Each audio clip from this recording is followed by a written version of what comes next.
भाद्रपद माह के शुक्ल पक्ष की एकादशी तिथि 14 सितंबर को मनाई जाएगी।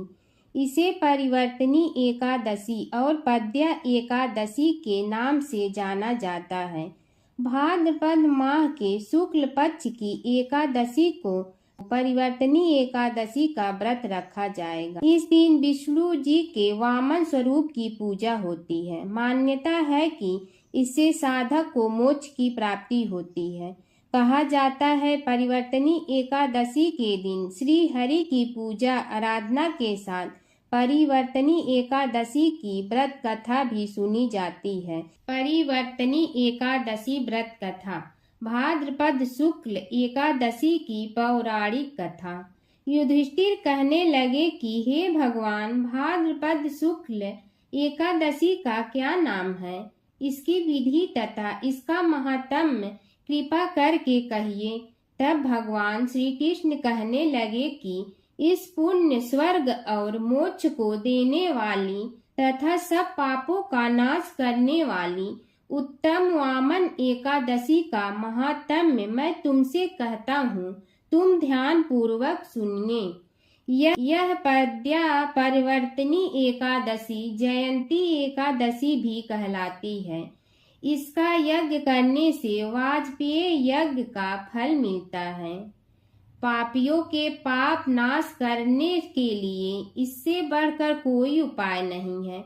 जो मनुष्य इस एकादशी के दिन मेरी वामन रूप की पूजा करता है, उससे तीनों लोग पूज्य होते हैं।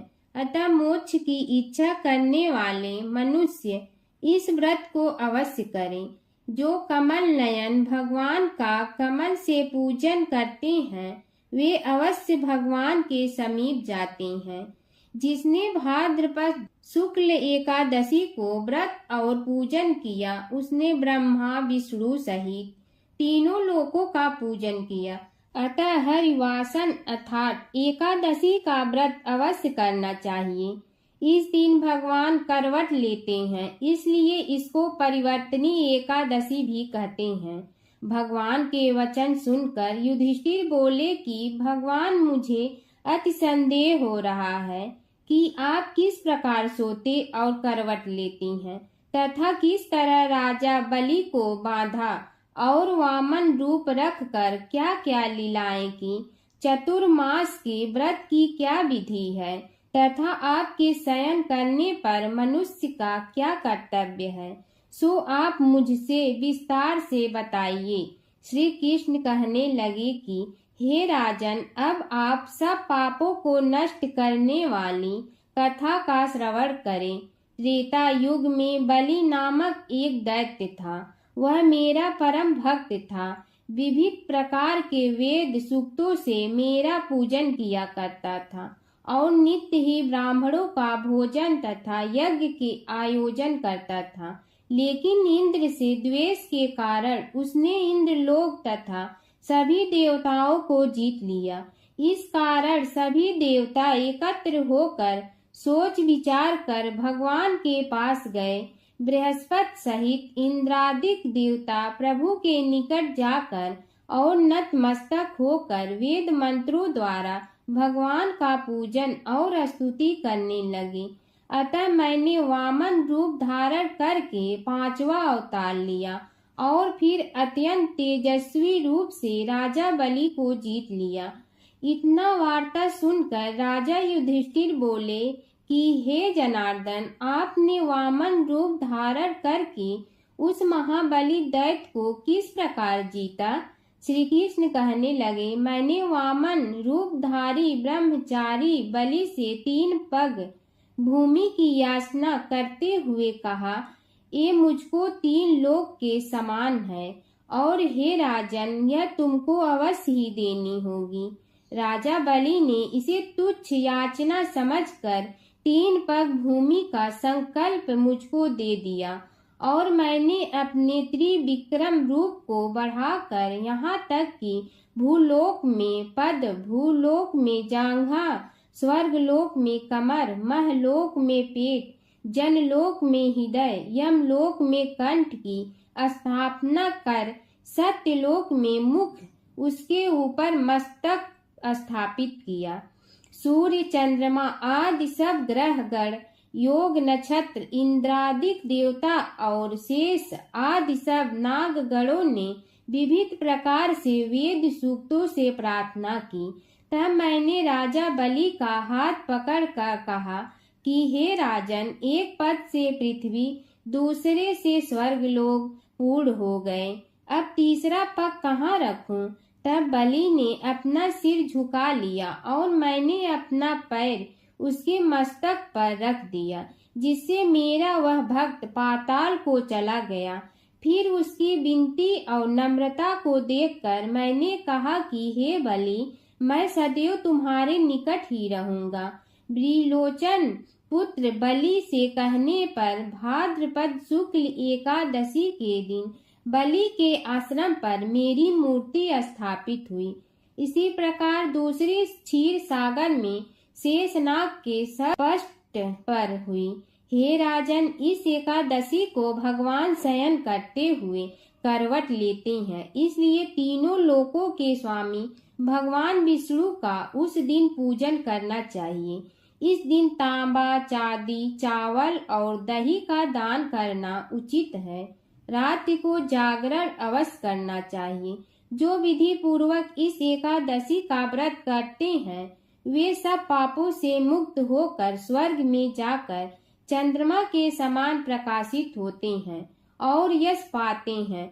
जो पाप नाशक इस कथा को पढ़ते या सुनते हैं उनको 1000 अश्वमेध यज्ञ का फल प्राप्त होता है। श्री कृष्ण और एक लड़की की कहानी। एक लड़की थी जो कृष्ण जी की अनन्य भक्त थी। बचपन से ही कृष्ण भगवान का भजन करती थी, भक्ति करती थी। भक्ति करते करते बड़ी हो गई। भगवान की कृपा से उसका विवाह भी श्री धाम वृंदावन में किसी अच्छे घर में हो गया। विवाह होकर पहली बार वृंदावन गई, पर नई दुल्हन होने से कहीं जा न सकी और मायके चली गई। और वो दिन भी आया जब उसका पति उसे लेने उसके मायके आया।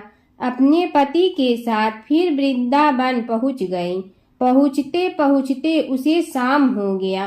पति वृंदावन में यमुना किनारे रुक कर कहने लगा, देखो शाम का समय है, मैं यमुना जी में स्नान करके अभी आता हूँ।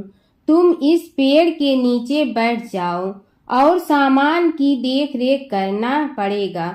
मैं थोड़े ही समय में आ जाऊंगा। यही सामने ही हूँ, कुछ लगे तो मुझे आवाज दे देना। इतना कहकर पति चला गया और वह लड़की बैठ गई।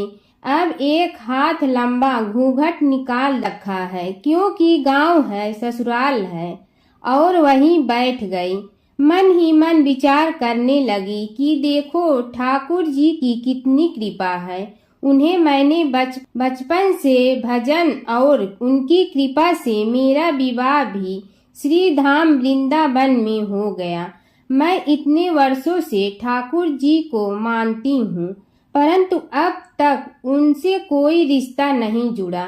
फिर सोचती है ठाकुर जी की उम्र क्या होगी, लगभग 16 वर्ष के होंगे। मेरे पति 20 वर्ष के हैं, उनसे थोड़े से छोटे हैं, इसलिए मेरे पति के छोटे भाई की तरह हुए और मेरे देवर की तरह। तो आज से ठाकुर जी मेरे देवर हुए। अब तो ठाकुर जी से नया संबंध जोड़कर बड़ी प्रसन्न हुई और मन ही मन ठाकुर जी से कहने लगी, देखो ठाकुर जी, आज से मैं तुम्हारी भाभी और तुम मेरे देवर हो गए। अब वो समय आएगा जब तुम मुझे भाभी भाभी कहकर पुकारोगे।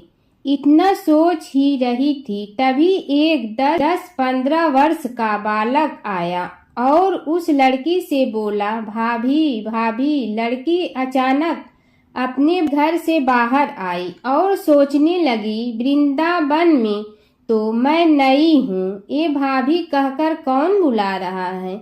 नई थी इसलिए घूंघट उठाकर नहीं देखा कि गांव के किसी बड़े बूढ़े ने देख लिया तो बड़ी बदनामी होगी।